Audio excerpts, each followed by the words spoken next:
En cette année des océans, toutes les plongées, partout dans le monde, sont au Salon international de la plongée sous-marine. Et dans Sud Radio, le monde à découvrir, Christophe Gicquel. Ah, chers amis de Sud Radio, dans cette émission, vous aurez rendez-vous au 1 place de la Porte de Versailles, Paris 15, du 9 au 12 janvier.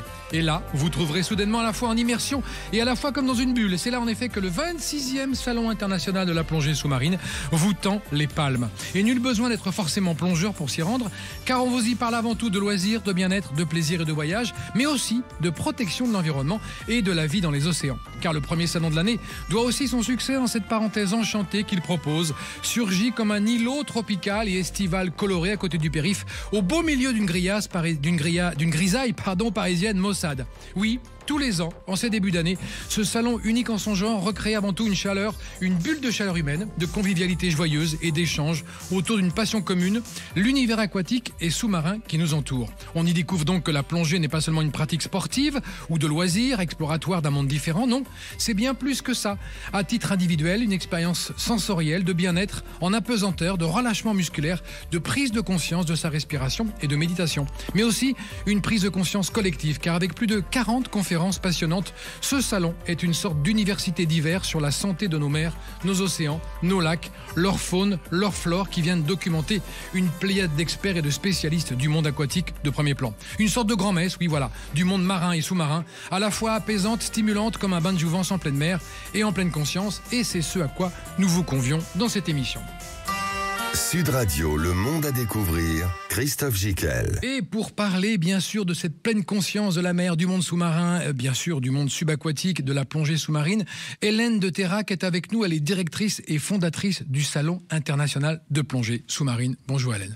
26e édition du Salon international de plongée, ça ne nous rajeunit pas, hein? Ah non, 26 ans, j'ai 26 ans, je suis très contente. Vous êtes née en même temps que le salon. Tout à fait. Hélène Adam est avec nous, elle est en direct de Belgique. Hélène, elle est blogueuse et photographe et auteure, et son blog est passionnant. Bonjour Hélène. Bonjour et bonjour tout le monde, et très contente d'être avec vous. Mais nous aussi Hélène. Super événement.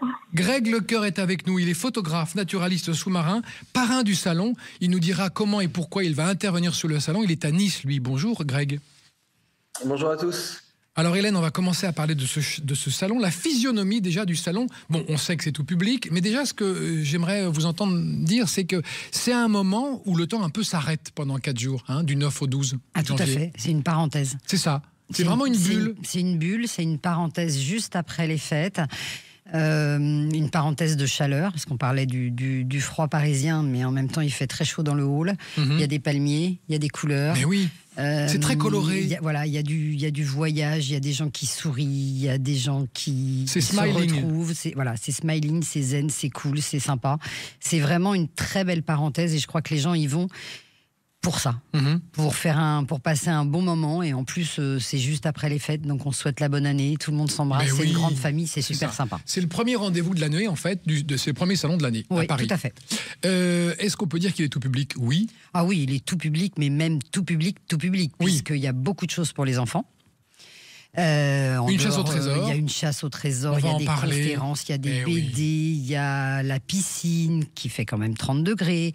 Donc il y a beaucoup de choses pour les enfants, il y a beaucoup de choses pour les jeunes, pour les adultes. 7 à 77 ans, disait Tintin. Nous, c'est plutôt 8 à 88 ans pour la plongée, mais c'est pareil, c'est pour tout le monde. Et est-ce qu'on peut dire que on va évacuer une idée reçue, on n'est pas obligé d'être plongeur ou d'être licencié ou d'avoir un contact avec la plongée. On peut très bien y aller pour découvrir cet univers. D'abord, on va parler de la mer et des océans. Oui, d'abord, si vous êtes intéressé par la mer, même si vous avez mis un jour juste la tête sous l'eau avec un masque, si vous avez envie de voir ce qu'il y a sous l'eau, vous voulez essayer, vous hésitez, venez au salon, vous pouvez faire un baptême, vous pouvez rencontrer encore une fois des spécialistes de l'océan, de la plongée, de l'apnée, de toutes les disciplines. Et c'est une manière d'essayer, c'est une manière d'essayer facile. Vous rentrez dans le salon, vous venez dans le bassin et on vous équipe, on vous aide, on vous explique. Hyper facile. Et c'est 20 minutes de plongée. Et puis aussi, il y a les conférences dont on parlera, une quarantaine de conférences absolument passionnantes avec des gens qui connaissent parfaitement leur sujet, qui sont des experts, des spécialistes et qui sont captivants. Ça, on va en reparler. Moi, c'est quelque chose que je regrette en tant qu'organisatrice de l'événement. De ne pas se coller à un moment donné. Je ne peux pas toutes les faire, jamais. Mais moi, je resterai bien de 10h à 19h parce que toutes les conférences sont passionnante. Absolument. Greg Lecoeur est avec nous, il est photographe naturaliste sous-marin. Et Greg, vous avez été élu en 2016 photographe de l'année par le prestigieux National Geographic, c'est ça? C'est ça. Et élu photographe sous-marin de l'année en 2020. Par qui? Par l'UPI London. C'est une organisation spécialisée dans la photographie sous-marine. D'accord. Alors vous aimez beaucoup parler de cette mer qui est chère au cœur des Français, c'est la Méditerranée. Pourquoi, Greg? Parce que vous habitez Nice, et puis c'est la mer de votre enfance? Oui, tout à fait. Je suis originaire de Nice, donc j'ai eu la chance de baigner en Méditerranée depuis mon plus jeune âge. C'est vrai que j'ai fait d'incroyables rencontres. J'ai fait mes premières plongées, mes premières images. Ensuite, j'ai eu la chance d'explorer la planète. Et je me suis rendu compte au fil de mes voyages qu'en fait, la Méditerranée, c'était une mer qui était très vivante. Et en cherchant un petit peu, on se rend compte que c'est un haut lieu de la biodiversité au niveau mondial, mais on en parle très peu. On a plutôt tendance à parler de la Méditerranée de manière négative, alors que c'est une mer qui est très vivante, qui est passionnante. Alors c'est vrai, il y a beaucoup de pression autour. Hein.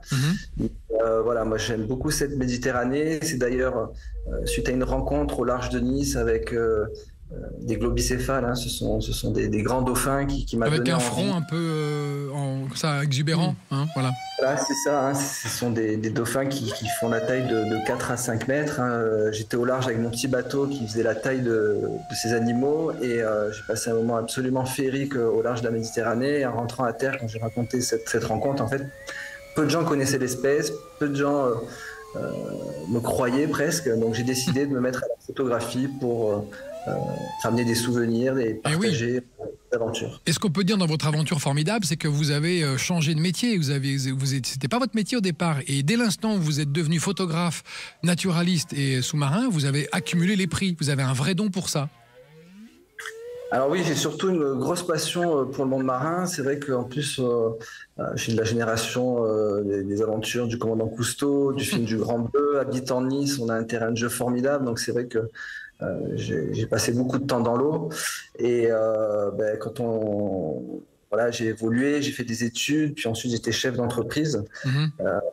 Mais j'avais au fond de moi qu'une envie, c'était prendre mon masque et aller plonger. Donc un jour, j'ai décidé de me donner la chance de vivre mes rêves d'enfant et je suis parti faire un tour du monde pour devenir photographe sous-marin. Et vous exposez au salon et on découvrira votre exposition et surtout on viendra vous saluer parce que vous êtes le parrain du salon. Vous serez présent pendant 4 jours sur le salon aux portes de Versailles du 9 au 12. Voilà, Hélène, elle suit, tu vois, c'est du 9 au 12. Attention. Hélène Adam, blogueuse, photographe et auteur de Plongée Zen et d'un blog qui connaît un gros succès, Different Dive. Vous, c'est un peu le même parcours. Vous étiez auparavant formatrice en entreprise. Et puis un jour, vous êtes dit, tiens, je vais commencer la plongée sous-marine. Vous avez commencé à écrire un blog et là, énorme succès dans le monde des plongeurs. Racontez-nous. Alors oui, effectivement, moi j'étais formatrice, je travaillais beaucoup avec les enseignants notamment aussi, et j'étais à côté de ça monitrice de plongée. Et un jour j'ai décidé de relier les deux passions et de créer ce blog qui a eu un énorme engouement. D'abord en France, pas en Belgique, et ça c'était assez étonnant. Et puis tout de suite, ça a pris un peu partout. Mon idée dans ce blog, c'était de pouvoir parler d'une plongée un peu différemment, pouvoir interroger les concepts aussi, interroger ce qu'on faisait. Tiens, pourquoi on a toujours fait ça comme ça? Est-ce qu'on pourrait faire autrement? Finalement, c'était presque un peu une déformation professionnelle en ce qui me concerne. Et donc, voilà, j'ai vraiment pu avoir cette chance finalement de pouvoir changer de métier, même si j'adorais mon métier avant. Mais effectivement, les internautes, ils m'ont poussé. Un jour, ils m'ont dit, écris un roman. Donc, j'ai écrit un roman. C'était un roman qui ne parlait pas vraiment de plongée, mais un petit peu quand même. C'était plutôt un roman de développement personnel. Et là, ça a tellement bien marché que je me suis dit, allez go, je me lance, il faut oser. Et je suis partie complètement dans le blogging et dans cette transmission aussi par rapport à la plongée sous-marine. Et vous défendez le concept de plongée loisir, vous, hein. On ne se prend pas la tête, on plonge, et quand on n'a pas envie de plonger, on ne plonge pas. Et voilà, on est plutôt dans une dimension de plaisir, de la plongée plaisir. Alors oui, et en plus, il faut savoir qu'en fait, la plupart des plongeurs et plongeuses, en tout cas en France, en Belgique, sont des plongeurs loisirs. Alors, on a quand même un héritage très fort en plongée plus technique, mais en réalité, c'est vraiment la plupart des gens vont plonger loisirs. Moi, je défends surtout une plongée qui est accessible à tout le monde. quel que soit son âge et quelle que soit son expérience. Une plongée qui s'adapte aussi aux personnes, à leurs particularités. On parle de plongée parfois avec des gens un peu plus âgés, des personnes en situation de handicap, des personnes, des enfants, des ados. Et aussi à une plongée super bien-être, c'est-à-dire que les gens ils viennent là pour se faire plaisir. Et on a trop encore dans notre passé de la plongée, des plongées un peu vécues sur mode un peu militaire, un peu compliqué, un peu trop technique parfois pour un certain public qui ne veut pas de ce genre d'approche. Et donc moi j'ai vraiment à cœur de dire non mais venez-y, testez, vous allez voir c'est super, c'est plein de joie, plein de relaxation et plein de fun. C'est bien, vous le vendez très très bien Hélène, vous le vendez très bien, votre blog et la dimension plaisir. On va continuer à parler de ce salon dans un instant, on va marquer une petite pause les amis, je rappelle qu'il était au 9 au 12 janvier, porte de Versailles prochain, le salon international de la plongée sous-marine. Nous le découvrons avec nos invités, à tout de suite. En cette année des océans, toutes les plongées, partout dans le monde, sont au Salon international de la plongée sous-marine. Et dans Sud Radio, le monde à découvrir, Christophe Gicquel. Nous le vivons, ce salon de la plongée sous-marine en immersion, à la fois comme dans une bulle et à la fois comme dans un espace enchanteur, puisque ce salon est vraiment formidable à découvrir. Il est du 9 au 12 janvier, situé à la porte de Versailles, à Paris 15. Et nous avons autour de cette table présente Hélène de Terrac, directrice et fondatrice de ce salon international de plongée sous-marine, qui sera, Hélène, à la porte de Versailles du 9 au 12 janvier. Très bien. Hélène Adam est blogueuse et photographe et auteure d'un blog fort connu dans le milieu et qui nous donne envie vraiment de plonger pour une première fois. Et Greg Lecoeur est photographe naturaliste sous-marin et parrain du salon et nous en dira un petit peu plus sur son exposition, sur son travail et sur la santé des océans en général et de la Méditerranée en particulier. Hélène, les nouveautés cette année, quelqu'un m'a dit, je crois que c'est vous d'ailleurs en préparant cette émission, il y a un nouveau bassin. Oui. Qu'est-ce que c'est que ça ? On change la piscine. Oui, mais qu'est-ce qu'il a de... Il est aussi grand que l'autre ? Un bassin de 300 mètres carrés dans un hall d'exposition. La galère à remplir. Il faut qu'il soit, c'est un peu compliqué à remplir et à vider. Et il faut qu'il soit en parfaite forme. Bien sûr. Et donc, ça fait 10 ans qu'on l'a. Et on s'est dit, on va changer de bassin. C'est quoi, c'est du plexi, non ? Ouais, c'est du PVC. Un voilà. PVC, d'accord. Et donc, il sera tout neuf, il va arriver, j'espère, juste pour les montages, parce qu'on l'attend, il sera tout neuf. C'est le même que les autres années, donc ça ne changera pas grand-chose sur les photos. Il fait donc 300 mètres carrés, mais en même temps, il sera superbe. Et qu'est-ce qu'on fait dans ce bassin, Hélène ? Alors, on fait plein de choses dans ce bassin. Ce bassin, il est ouvert donc, pendant toute la durée du salon. On peut faire des baptêmes de plongée avec des bouteilles, on peut faire des baptêmes d'apnée, on peut faire du tir sur cible. Donc on est sous l'eau et on tire sur une cible sous l'eau ? Oui. Alors il y a des plaques, parce que sinon ils vont me percer ma piscine. Si elle est toute neuve, je suis pas d'accord. Donc voilà. On peut faire aussi cette année, alors ça c'est extraordinaire, il y a Julie Gauthier qui est une danseuse et apnéiste qui va faire de l'aqua dance flow. Donc qui est une façon de danser, d'évoluer. Parce que le bassin il est transparent. Non, il n'est pas transparent, mais il y a des photos et vous pouvez faire. Donc voilà, ceux qui ont envie de faire une séance de danse aquatique, même si vous ne plongez pas, vous pouvez venir. Et on aura un souvenir. Ah, là, il y aura un souvenir, oui. Il y aura des baptêmes, on a des diplômes, enfin, il y a tout ça. J'ai hâte. Et puis, cette année, tous les après-midi, là, c'est Handisub, donc c'est un comité de la FFE-SSM, de la fédération spécialisée pour les personnes en situation de handicap. Et donc, on prend toute personne en situation de handicap pour découvrir la plongée sous-marine. Donc, la piscine, elle fait 30 degrés.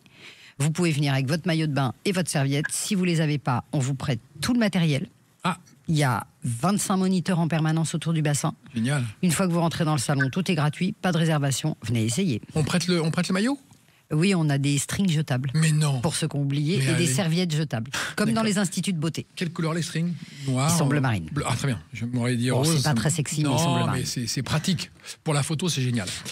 Hélène Adam, vous avez fait le premier tour de France de la plongée en 7 semaines, 35 lieux différents, de Toulouse à Strasbourg en passant par Marseille. Et vous avez été voir des épaves en Normandie. Qu'est-ce que vous gardez de ce Tour de France ? Alors, principalement, ce que je garde de ce Tour de France, qui était quand même original, effectivement, et vachement intense, je garde l'incroyable diversité des possibilités de plongée. Donc, il y a des sites un peu partout, il y en a vraiment pour tous les goûts. Et l'idée, c'était de dire, tiens, est-ce qu'il faut aller loin pour plonger bien ? Eh bien, non, il ne faut pas spécialement aller loin. Franchement, il y a effectivement, tu l'as dit, il y a les épaves en Normandie, il y a les plongées souterraines dans le Lot, il y a évidemment toute la Méditerranée, il y a les grands lacs alpins. C'était que de l'émerveillement. Il y avait des plongées froides, il y avait des plongées plus chaudes. C'était vraiment une redécouverte sur certains spots et une découverte sur plein d'endroits, parce qu'en plus vous pouvez le faire du bord, vous n'avez pas besoin de beaucoup de structures, beaucoup finalement de matériel particulier, il ne faut pas un bateau, il y a plein de plongées du bord qui sont possibles, il y a vraiment beaucoup de choses et une vie sous-marine impressionnante. Et est-ce que vous avez pu constater, comme le disait Greg, que nos océans, enfin en tout cas l'Atlantique, la Manche, la Méditerranée, se portent plutôt bien ? La santé est bonne ? Alors, est-ce que ça se porte plutôt bien ? Là, moi, je ne peux pas répondre. Je pense que je vais plus laisser aux spécialistes. En tout cas, moi, j'ai vu pas mal de diversité, que ce soit dans la faune et la flore. Il y a quand même... Alors, s'il y a énormément de biodiversité, il faut quand même aussi remarquer que il y a des... je pense aux grandes nacres qui ont complètement disparu en Méditerranée, mais qu'on retrouve. Et c'est un endroit, un spot exceptionnel. Et il se trouve en France, puisque dans les temps de taux, on peut encore en observer. Après, si vous allez... du côté de la Bretagne, etc. Il y a des spots évidemment magnifiques, le bassin d'Arcachon, où il y a encore énormément de faune et de flore, et j'espère que ça va continuer comme ça dans les années à venir. Et oui, parce que vous n'avez pas beaucoup de choix en Belgique. Il faut quand même vous venez chez nous en France, parce que chez vous, à part les carrières en Zélande, il n'y a pas grand-chose. Alors... les Belges sont des plongeurs. Si vous entendez dire ça, ils vont dire non, nous on a. Au contraire, j'adore les Belges. Oui, j'aime bien les TJ un petit peu. Ils vont dire mais non, mais pas du tout, vous dites n'importe quoi. Au contraire. Il y a vraiment beaucoup de manières de plonger en Belgique. Et puis nous, on plonge beaucoup aussi en Zélande, tout près, donc aux Pays-Bas. Et la Belgique, c'est un endroit, un terrible terrain de jeu aussi pour la plongée sous-marine, oui. D'accord. On en parlait, Greg Lecoeur, photographe, naturaliste sous-marin. D'ailleurs, vous nous dédicacerez vos ouvrages quand vous serez présent sur le salon, parce que vous êtes le parrain du salon et vous serez là pendant 4 jours. Cette Méditerranée, on a dit qu'elle était plutôt en bonne santé. Vous êtes d'accord avec ça ? Parce qu'il y a beaucoup de pression sur cette mer. Beaucoup de passages, beaucoup de problèmes de pollution, et ils se règlent petit à petit les uns après les autres. Oui, alors mon discours il est positif. Après voilà, il y a quand même d'énormes pressions en Méditerranée. Juste pour dire qu'en fait, il y a pas mal d'initiatives qui ont été prises depuis ces dernières décennies, dont on parle très peu, et qui ont permis l'amélioration de la qualité des eaux. Il y a des moratoires sur des espèces qui ont permis de protéger, par exemple, le corbe et le mérou. Il y a des aires marines protégées qui ont été mises en place. Voilà. Beaucoup d'initiatives qui sont faites. Il y a beaucoup de gens qui se battent au quotidien pour préserver cette Méditerranée. Cette Méditerranée, c'est une mer qui est bien vivante. Alors, je suis peut-être pas forcément la bonne personne pour dire que la Méditerranée se porte mieux ou moins bien, mais par contre, ce que je peux dire, c'est qu'elle est bien vivante. Oui, parce que vous avez constaté qu'on avait vu un requin blanc en Méditerranée il n'y a pas longtemps. On a vu aussi des phoques moines ou des phoques noirs qui reviennent en Méditerranée, c'est ça ? En Corse ? Alors récemment, il y a eu une observation par des pêcheurs d'un requin blanc en Méditerranée. On sait que les requins blancs fréquentent la Méditerranée, mais il y avait de très rares observations. Pour nous, c'est une très bonne nouvelle, puisque les grands prédateurs comme les requins sont au sommet de la chaîne alimentaire, et c'est eux qui vont réguler la bonne santé des océans. Donc plus il y avoir d'espèces, plus il y avoir de requins, par exemple en Méditerranée, plus la Méditerranée se porte bien. Ça veut dire que son écosystème, son équilibre est sain. Par contre, on a perdu des espèces comme le requin ange qui a donné son nom à la baie des Anges. Oui, j'ai appris ça. Je savais pas. Très peu de gens, même les locaux, ne savent pas d'où vient le nom de la baie des Anges, mais il provient de ce requin qui était très fréquent dans cette baie, sur la Côte d'Azur. Il a été victime de la surpêche. Heureusement, il y a encore quelques individus qu'on a pu observer en Corse. Et après, il y a un autre exemple, c'est le phoque moine. Le phoque moine qui, après la Seconde Guerre mondiale, a été exterminé par les pêcheurs parce qu'il était considéré comme un nuisible et il allait voler le poisson dans les filets des pêcheurs. Cela dit, le phoque moine, c'est un très bel exemple puisque suite à un changement de mentalité et des programmes de conservation, il y a des colonies qui ont survécu en Grèce sur des îles qui étaient autrefois un bagne puis une station militaire, donc interdite d'accès à l'homme. Et ces colonies ont pu prospérer et aujourd'hui sont en train de recoloniser doucement la Méditerranée. Donc on espère peut-être un jour réobserver des phoques moines chez nous en France. Cela dit, la Méditerranée, c'est aussi une biodiversité incroyable. On a encore des espèces comme le rorqual commun qui est très présent en Méditerranée. Le rorqual commun, c'est le deuxième plus grand mammifère de la planète. Qui est chez nous. C'est aussi d'autres espèces de baleines, de dauphins. On y voit des tortues, des raies, des requins. Toutes ces espèces emblématiques qu'on pense voir à l'autre bout du monde. En fait, on a tout chez nous. Alors c'est vrai que la Méditerranée, c'est une mer tempérée. C'est un petit peu différent de prendre son masque et aller plonger en Polynésie, par exemple. Mais c'est une mer qui est tout aussi vivante. Et si on regarde bien, c'est moins d'1% de la surface des océans. Et ça accueille plus de 10% de la biodiversité marine connue, ce qui en fait vraiment un haut lieu de la Méditerranée. C'est vrai. Donc, nous, notre combat, c'est de prendre un petit peu ce contre-pied, je dirais, sur ce qui se dit. On parle de la Méditerranée quand il y a des pollutions, quand il y a des canicules sous-marines. Mais nous, grâce à l'image, à la photo, la vidéo, on essaie de montrer justement toute cette biodiversité pour améliorer ses connaissances, pour faire découvrir, pour faire aimer et surtout pour protéger cette Méditerranée. Restez avec nous, chers amis. On continue à découvrir nos océans, leur santé, les passionnés qui sont autour de cette table. Nous les avons réunis à l'occasion du 26e salon de la plongée internationale sous-marine. Non, c'est le 26e salon international de la plongée sous-marine du 9 au 12 janvier 2025. Et on se retrouve, Hélène, juste après pour parler des conférences qui vont être là-bas, toutes les nouveautés du salon et même de la Marine nationale qui est présente sur le salon. Et comme tous les ans, avec leurs petits pompons. Oui, les petits pompons. Et ça fait... Il paraît que vous allez venir avec le vôtre. Oui, s'il vous plaît. Et je l'ai encore, j'ai été marin, il fut un temps, mais il y a longtemps. À tout de suite, chers amis, à tout de suite dans Sud Radio. En cette année des océans, toutes les plongées, partout dans le monde, sont au Salon international de la plongée sous-marine. Et dans Sud Radio, le monde à découvrir, Christophe Gicquel. Alors on parle de plongée bien évidemment avec des passionnés aujourd'hui de la plongée sous-marine, mais pas que, aussi on peut aussi parler de voyages, d'endroits où plonger, ou découvrir des sites de plongée. Et nous sommes avec Hélène de Terrac, directrice et fondatrice de ce Salon international de la plongée sous-marine. Hélène Adam est avec nous, blogueuse, photographe et auteur de Different Dive, son blog. Et Greg Lecoeur, le parrain du salon, est avec nous. Il est photographe et naturaliste sous-marin et il exposera d'ailleurs son travail avec une 30aine de photos, c'est ça, Greg Oui, c'est ça. Sur le thème des océans. Ah bah, c'est étonnant. Et de la Méditerranée. Et de la Méditerranée. Donc, on va faire une exposition qui va s'appeler L'océan nous regarde. Et je vais y projeter des images, un peu une rétrospective de 15 ans de photographie sous-marine de par le monde. Et on fera aussi un focus sur la Méditerranée, bien entendu. Et on parlera tout à l'heure du sanctuaire en Méditerranée Pélagos, entre Toulon et la Sardaigne, que peu de gens connaissent et que vous voulez faire connaître. Et puis de l'association aussi We Are Mediterranean. C'est ça. Hélène de Terrac, est-ce qu'on peut dire que les plongeurs sont les premiers lanceurs d'alerte sur l'état de santé de nos fonds marins? Et d'abord, ils aiment ces fonds marins et c'est les premiers protecteurs de ces fonds marins. Oui, alors je vais reprendre ce que disait Hélène tout à l'heure, Hélène Adam. C'est leur terrain de jeu. C'est ça. Donc, oui, mais ils laissent rien derrière eux. Ah non. C'est des témoins, mais c'est vraiment les premiers à avoir protégé les océans et toutes les mers du monde. Et tous les terrains de jeu, d'ailleurs. Ça peut être les lacs aussi. Donc... je trouve qu'en cette année des océans, puisque 2025, c'est l'année des océans, je trouve qu'il faut vraiment mettre la plongée sous-marine en avant parce que les plongeurs savent ce qu'il y a sous l'eau, le protègent et que ça va mieux. Je veux dire, je reprends ce que disait Greg tout à l'heure, il y a quand même une prise de conscience, il y a moins de dégâts.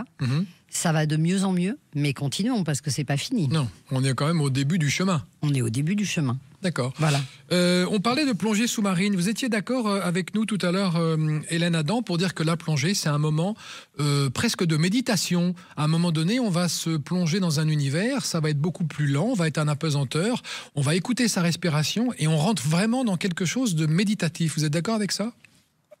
Oui, bien sûr, tout à fait. Et c'est ce qui plaît sans doute à une grande majorité de plongeurs et de plongeuses, puisque ils vont ils vont ressortir en vous disant ouah, je me sens super bien. Alors pourquoi? Déjà, on n'est pas soumis à des pressions. Les tensions musculaires vont s'envoler une fois qu'on est dans l'eau. Il n'y a pas les bruits non plus du monde extérieur. Il y a tous les petits bruits de l'océan ou de la mer ou de la gravière selon où vous êtes. Et puis il y a cette méditation inconsciente qui vient presque par le bruit de la respiration dans le détendeur. Donc il y a vraiment ce rythme respiratoire qui arrive et qui vous plonge finalement presque sans même vous en rendre compte dans un moment de détente et de relaxation. Il y a beaucoup de gens qui disent ça, moi je fais de la plongée, j'ai l'impression que je me détends, que je suis beaucoup mieux après. Et puis surtout tous les soucis de l'extérieur, on les oublie parce qu'on est vraiment focus sur ce qui se passe dans l'eau. Alors, il faut quand même dire que on a parlé là des océans, tout ça. Hélène a très bien expliqué que les plongeurs étaient les premiers témoins. 70% de la surface du globe, en fait, n'est accessible qu'aux plongeurs. Les 30% qui restent sont pour tout le monde. Mais nous, on a cette chance, en plus, d'aller dans ces 70% et d'en retirer énormément de bien-être et de relaxation, oui, vraiment. Hélène de Terra, quand on va au Salon international de la plongée sous-marine, qu'on n'est pas plongeur, qu'on accompagne son conjoint, est-ce qu'on risque de s'embêter ou pas? Pas du tout. Non. Alors déjà, il y a le bassin, encore une fois. Donc ça, c'est bien. Il y a toutes les animations. Il y a toutes les animations. Il y a 400 exposants. Il y a 400 exposants. Ils sont tous très sympas. Moi, je les adore. C'est ma grande famille. Et puis, il y a plein de conférences. Donc, des conférences. Les conférences, elles sont top. Les requins. Alors, il y a les requins. Il y a les raimentas.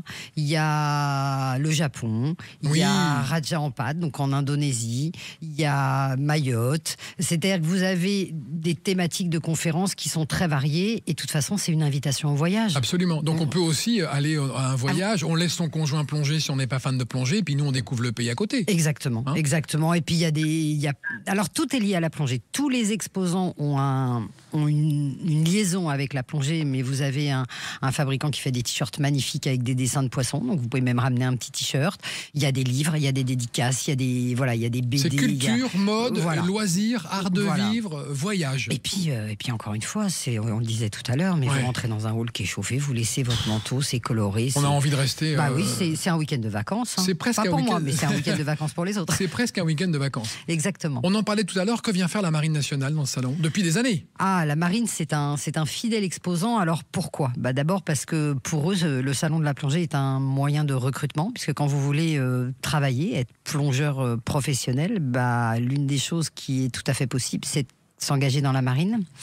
Donc on a tous ces petits pompons. On a les jeunes marins de l'école qui sont là. Sur le bâchi, on appelle ça un bâchi. Donc il y a toute l'équipe, il y a l'état-major, il y a tout le monde. Il y a même une conférence sur Écoplonge, donc l'école de la plongée sous-marine de la marine. Et tout ça, c'est très important parce que on est aussi dans un monde où souvent les jeunes ne savent pas quoi faire. Il y a des gens qui disent moi j'aimerais bien, marin, c'est génial. C'est le moment de venir avec vos enfants et de poser des questions aux marins pour savoir si ça peut les intéresser. Tout à fait. Il y a du recrutement sur place. Et la Marine nationale est aussi dans le bassin, puisqu'ils font des baptêmes avec les frogs. Alors le frog, c'est quoi? C'est le recycleur qu'utilisent les marins. Ah oui. Oui, dans l'armée. Et donc là, c'est comme un détendeur. Oui, voilà, c'est un recycleur un peu technique, mais c'est génial de voir ces marins habillés et vous équiper et vous montrer, ils expliquent comment ça fonctionne. Est-ce qu'un enfant de 8 ans peut plonger dans le bassin? Oui. Il a une petite bouteille avec un petit détendeur? Il a une bouteille, il est tenu par un moniteur, parce que c'est ça qui est génial. Souvent la plongée, ça fait peur, mais quand vous êtes en plongée, vous êtes toujours accompagné. Vous êtes jeune plongeur, vous avez un moniteur qui vous tient la main. Après, quand vous plongez, même si vous êtes beaucoup plus habitué, vous êtes toujours en binôme. C'est un duo. C'est ça qui est beau dans ce monde où on est très solitaire. Et donc, un enfant, il va être... et on va l'équiper, on va lui montrer comment ça fonctionne, on va lui mettre une petite bouteille, il va découvrir, on va faire des photos de lui sous l'eau, on va lui offrir un baptême. C'est une grande joie. Il va ressortir, il aura les yeux... la banane, moi comme je dis. La banane. Est-ce que vous êtes d'accord pour dire que l'apnée, c'est en ce moment la discipline qui monte, notamment sur les populations plutôt jeunes? Oui, alors... Est-ce qu'on sait pourquoi? Alors, probablement parce que ça correspond avec un état d'aujourd'hui, on va dire. Il y a pas de matériel. On est libre. On est libre. Il y a un petit côté défi aussi. Ouais, je vais dire 1 minute 30, il y a 1 un minute petit 40. côté sportif, un petit côté défi. On prend sur soi. On est obligé d'être, de respirer, de prendre le temps. Et ça marche très très bien. D'ailleurs, il y a plein de conférences sur l'apnée. Il y a même une conférence qui s'appelle Comment respirer en apnée. J'ai trouvé que le titre était très sympa. Ah bien. Justement, comment se préparer à ne pas respirer. Absolument. Greg, vous faites de l'apnée, vous, non ? Un peu ? Alors, j'en ai beaucoup fait quand j'étais jeune à Nice. Oui. Et après, quand je me suis mis à la plongée bouteille, c'est vrai que pour faire des images, c'est beaucoup plus pratique, mais je continue à pratiquer puisque j'ai certains sujets photographiques. On peut les faire qu'en apnée, donc voilà, je continue aussi. Et oui, je reviens sur ce que disait Hélène. Et la plongée, c'est vraiment une source de bien-être. Moi, ça m'a vraiment permis de redécouvrir, je dirais, cette sensation de liberté exacerbée. Quand on part plonger, c'est un petit peu comme quand on va skier en hors-piste. On va un petit peu là où on veut. Il y a cette sensation d'apesanteur et il y a aussi ce phénomène physiologique, le fait de respirer de l'azote sous l'eau sur notre corps va nous procurer, quand on va sortir, une espèce de fatigue, mais vraiment une sensation de bien-être. Mmh. Une petite expérience, racontez-nous Hélène, votre première plongée où vous vous êtes dit non, ça c'est pas pour moi, je veux sortir. Alors oui, effectivement, après, pour ma défense, on était dans une carrière belge. Voilà. Il faisait 3 degrés, on était en février et j'avais acheté tout mon matériel flambant neuf et je faisais ma première immersion en milieu naturel. Je suis rentrée là, on n'y voyait rien parce qu'il y avait d'autres qui étaient passés avant. J'ai mis mon masque, alors moi j'étais super à l'aise dans l'eau parce que j'étais maître nageur, j'avais fait de la compète en natation et tout.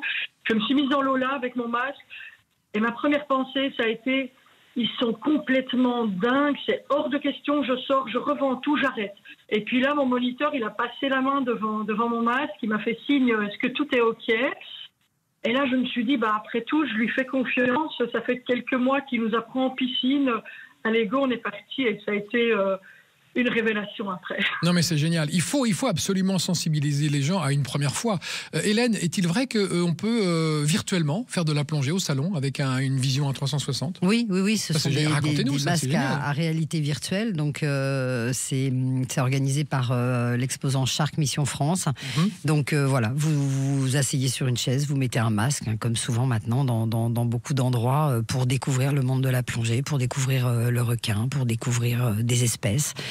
Et puis voilà, vous n'êtes même pas mouillé quand vous sortez. Non, forcément. C'est tranquille. Ouais, c'est bien. Est-ce que vous vous souvenez, vous, en 30 secondes, de votre première plongée, du souvenir que vous avez de votre première fois ? Oui, oh là là, j'étais toute gamine, c'était en Sardaigne. Ah oui. Au Club Med, et je voulais essayer la plongée sous-marine. C'était tout de suite en milieu naturel, et à l'époque, il n'y avait pas de matériel pour les gamins. Et moi, je faisais du 35-36 et j'avais des palmes du 40. Je les ai perdues dans la mer et j'ai dit, c'est pas pour moi ce truc-là, je remonte et je m'arrête. Et maintenant, ça va beaucoup mieux. Ça va mieux, oui. D'ailleurs, on peut le signaler, c'est que les fabricants font attention pour les femmes. Oui, il y a eu beaucoup, depuis 26 ans, 26e salon, on a vu l'évolution du matériel, le matériel pour les femmes, le matériel pour les enfants, le matériel pour les zones froides, le matériel pour les zones chaudes. Il y a vraiment un équipement qui est extraordinaire aujourd'hui, que ce soit pour la plongée bouteille, pour l'apnée. Donc là-dessus, ça a beaucoup aidé aussi à la facilité et au bien-être des plongeurs. On plonge vraiment confort. Ah oui. Venez au salon, chers amis, il nous reste encore un petit quart d'heure pour en parler. C'est du 9 au 12 janvier, le salon international de la plongée sous-marine avec nos invités Hélène de Terrac, Hélène Adam et Greg Lecoeur. Nous sommes ensemble encore un petit quart d'heure, à tout de suite. En cette année des océans, toutes les plongées, partout dans le monde, sont au salon international de la plongée sous-marine. Aidant. Sud Radio, le monde à découvrir, Christophe Gicker. Venez, chers amis, profitez de cette immersion dans cette bulle de joie, de bienveillance, de nouvelles sensations qui se tiendra du 9 au 12 janvier. 12 janvier, place de la Porte de Versailles à Paris, 15e, car nous sommes avec Hélène de Terrac, la fondatrice du salon et la directrice du Salon international de la plongée sous-marine. Hélène Adam est avec nous, blogueuse international, photographe et auteur d'un blog qui connaît un succès extraordinaire dans le monde de la plongée et au-delà. Et Greg Lecoeur est avec nous aussi, il est photographe naturaliste sous-marin. Il s'est fait remarquer pour ses travaux et ses photos sur le monde sous-marin. Il est parrain du salon, il sera là pendant 4 jours. Greg, un petit mot sur votre expo. Vous m'avez dit qu'il y avait un thème particulier, une trentaine de clichés qui sont exposés. Oui, il y aura une trentaine de clichés exposés donc sur les océans et la Méditerranée. L'océan nous regarde. C'est ça, l'océan nous regarde. Et au passage, ayons une petite pensée pour Paul Watson, qui est toujours emprisonné, et on maintient la pression pour qu'il ne soit pas envoyé au Japon et qu'on le libère rapidement, car c'est quand même un grand protecteur de la faune animale des océans. On est d'accord? Oui, c'est très malheureux ce qui se passe en ce moment. Et on est là pour le soutenir. En tout cas, il faut le rappeler de temps en temps à nos auditeurs. Ça fait toujours plaisir de savoir qu'on y pense quand même. J'avais proposé à Sea Shepherd, donc naturellement, c'est valable jusqu'au bout. Mais si jamais il était libéré, de venir et de faire une conférence et de parler au salon. Naturellement, le salon lui est totalement ouvert, il le sait. D'accord. Hélène de Terrac, on parlait tout à l'heure des expériences qu'on peut faire avec notamment les animaux sauvages. Est-ce que est-ce que s'approcher des dauphins, c'est toujours quelque chose qui est possible dans le monde, ou est-ce qu'il faut faire attention? Faut pas. Alors c'est comme tout, on s'approche pas des dauphins comme ça. On apprend, donc il y a une spécialiste sur le salon de la structure Dolphines qui fait d'ailleurs une conférence, qui a un stand et qui fait une conférence et qui justement apprend les techniques d'approche. Et ça, nager avec des dauphins, c'est... Ça vous l'avez fait vous? Ah, moi je l'ai fait. Et vous avez une anecdote à nous raconter? Ouais, moi je l'ai fait avec mes enfants. J'ai notamment une anecdote superbe. C'était avec ma fille. On était toutes les deux. J'en ai qu'une. Ah, la petite qui est là La petite qui est là. Son prénom? Le tout petit bébé, Laura. Maintenant, c'est plus un bébé. Hein. Ouais, maintenant, c'est plus un bébé, mais elle était toute petite et je la tenais par... elle était toute maigrichonne à l'époque. Je la tenais par la main et on s'est mis à nager pour aller voir les dauphins. C'était où? C'était en Égypte. À Sataya. Ouais. Et là, il y a une maman qui est venue nous voir, qui a commencé à nous regarder, à nager près de nous. Puis elle est allée chercher son bébé. Une maman dauphin qui vient chercher son bébé. Ouais. Et on a nagé toutes les 4. Je dis toutes les 4. Je suppose que c'était une fille, le bébé, mais bon, voilà, ça me plaît dans l'histoire. Ouais, c'est mieux. Et on a nagé toutes les 4 comme ça. Elle dansait près de nous. Et en remontant sur le bateau, ma fille, elle était en larmes. Laura, elle pleurait, mais moi aussi, je pleurais. Souvenir très émouvant. C'était vraiment magnifique. Parce qu'on a l'impression qu'il y a une connexion, que la maman amène son bébé, qui est son bien le plus précieux, voir des étrangers. C'est quand même très curieux. Hein. C'est ça. Donc, en fait, ce qui est très étonnant, c'est que c'est des animaux qui vous présentent leur famille. Il y a une symbiose, il y a quelque chose de très humain, je dirais, de très beau là-dedans. Et il faut savoir les approcher. Mais quel bonheur. Et ça, pour le coup, on en parlait tout à l'heure, que vous soyez plongeur, il n'y a pas besoin d'être plongeur, hein, puisque de toute façon, c'est en palmas tuba et vous nagez. La seule chose, c'est que c'est pas la peine de leur courir après. C'est eux qui viennent, s'ils le souhaitent. Il faut les attendre, mais ils ressentent beaucoup de choses et c'est une très belle émotion ce jour-là. Ah, ils ont senti que vous étiez en complicité avec votre fille. Elle avait un peu peur, elle était collée à moi, je la tenais parce qu'elle palmait pas très vite, elle avait des tout petits pieds, elle devait faire du 32 à l'époque. Ça va mieux maintenant. Hein. Maintenant, elle a moins peur de rien. Non, elle fait du 37 et maintenant elle travaille, hein, donc c'est plus pareil. Mais c'est vrai que c'était très joli. C'est un chouette souvenir. C'est des beaux moments d'émotion et encore une fois, on parlait de plongée sous-marine, mais c'est aussi la manière de vivre des moments avec des espèces qu'on ne voit pas le reste du temps. Donc c'est pour tout le monde, quoi. Alors depuis j'aimerais bien mettre des dauphins dans le bassin du salon, mais c'est pas bien. C'est pas possible. Non, il y a un peu trop d'eau de javel. Il faut pas faire ça. Hélène, il faut vous calmer. Greg, vous aussi, vous avez un souvenir à nous raconter d'un beau contact avec la faune animale. Oui, j'en ai plusieurs. Hein. Ah oui. La première, c'était avec donc ce banc de globicéphales. Donc à l'époque, j'étais plongeur, j'étais pas photographe. Donc cette rencontre qui a un petit peu bouleversé ma vie, qui m'a mis à la photographie sous-marine. Puis après, quand j'ai fait carrière, j'ai eu la chance d'aller dans des endroits superbes, notamment documenter l'un des plus grands spectacles animaliers qui s'appelle le Sardine Run. C'est là-bas que j'ai fait cette photo qui m'a donné ce titre de photographe nature de l'année par National Geographic. Mais documenter, en fait, le Sardine Run, ce sont des sardines qui migrent dans le sud, en Afrique du Sud, et elles attirent les prédateurs marins. Donc on va avoir les dauphins, les baleines, les oiseaux, les requins, tous ces prédateurs qui vont chasser ensemble. Donc c'est des scènes absolument féeriques à documenter.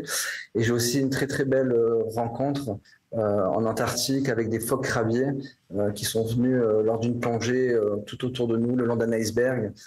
Pareil, le paysage de l'iceberg avec ces phoques qui venaient se balader autour de nous, c'était quelque chose d'assez féerique. Extraordinaire. Et vous, Hélène Adam, votre souvenir, est-ce que c'est avec l'association Aileron de nuit à Bagnols-sur-Mer, dans le Lot, en spéléo, ou alors au large de Brest? Alors, j'ai évidemment plein de beaux souvenirs. J'ai plein de beaux souvenirs pendant le Tour de France. J'ai des souvenirs avec des baleines, avec des dauphins, avec des otaries, mais ça, c'est un peu plus loin.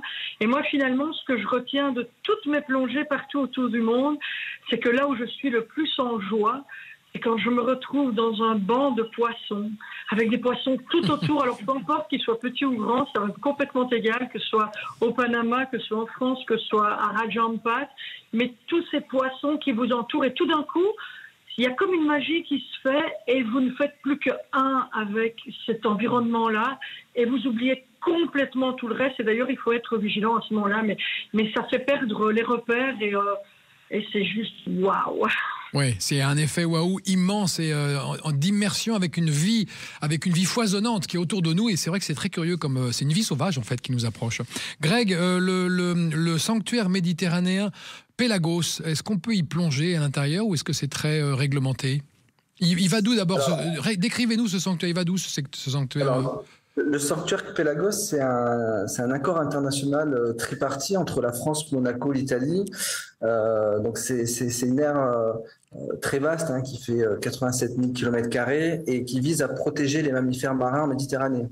Donc il existe depuis 25 ans. Donc c'est vrai que quand on dit aux gens qu'il y a des baleines et des dauphins en Méditerranée, bien souvent, ils ne nous croient pas, mais si en plus on leur dit qu'il y a un sanctuaire qui existe depuis 25 ans pour le protéger, voilà, là, il y a un vrai travail à faire justement pour faire découvrir ce sanctuaire, pour protéger cette vie marine. Donc forcément, il y a une réglementation pour la protection des mammifères marins. Par exemple, en 2021, il y a un nouvel arrêté qui interdit l'approche intentionnelle à moins de 100 mètres. Donc aujourd'hui, dans les aires marines, il n'y a pas que dans le sanctuaire Pélagos, dans les aires marines protégées françaises, aujourd'hui, il est interdit d'approcher de manière intentionnelle les mammifères marins. Donc, je recommande, si vous voulez en voir en Méditerranée ou ailleurs, c'est d'aller avec des professionnels qui ont des labels pour pouvoir vous montrer cette faune sauvage. D'accord, c'est vrai que c'est Hélène de Terrac, c'est un peu le maître mot, c'est l'encadrement. C'est très important de faire la plongée encadrée et le monde marin doit être encadré pour pas qu'on fasse n'importe quoi. Oui, tout à fait. On est quand même dans la nature. Bon, d'abord il y a tout l'équipement, il y a une pratique. On plonge pas tout seul, on plonge avec des spécialistes et à partir du moment où vous allez découvrir une faune, une flore, il faut avoir des spécialistes. Il y a des gens qui sont spécialisés, qui vont vous permettre de les approcher. Mais c'est comme quand vous faites un safari au Kenya. Vous n'allez pas voir les girafes ou les éléphants comme tout seul. Donc, un guide. Voilà, il faut un guide. C'est souvent, d'une certaine manière, des guides animaliers, sous-marins, certes. Mais, et ça, c'est très important. Comment on prend sa place au salon? Il y a un site où on achète sur place sur le site du Salon de la Plongée, salondelaplongée.com, il y a une info pratique, il y a la billetterie, et puis sinon il y a des caisses à l'entrée. Oui, on a gardé les caisses à l'entrée. Voilà. Il y a des salons qui les ont enlevées. Oui, alors nous on les a gardés, parce qu'il y en a qui peuvent attendre jusqu'à la dernière minute. Maintenant, cette année, avec la plateforme de billetterie avec laquelle on travaille, il y a une assurance annulation si vous souhaitez. Donc vous prenez votre billet. Voilà, vous prenez votre billet, vous ne pouvez pas venir, on vous le rembourse. Il y a une chasse au trésor, il y a des sirènes, il y a un bassin. Oui. Il y a tout ça. Il y a une chasse au trésor, oui, ça c'est pour les plus jeunes si vous voulez. Il y a des petits cadeaux à gagner au milieu des stands. 400 exposants. 400 exposants. On peut aller voir et qui peuvent nous guider dans cette découverte sous-marine. Raconter des belles histoires. Et vous serez là pour en raconter des belles histoires. Ah oui, on sera là. Ce que j'aimerais, c'est un jour vous interviewer sous le salon pendant 1 heure et faire partager tous vos souvenirs à tous ceux qui viendront vous écouter. 2 heures, il faut même 2 heures. Il faut 2 heures. Il faut même 3 heures peut-être. Ouais.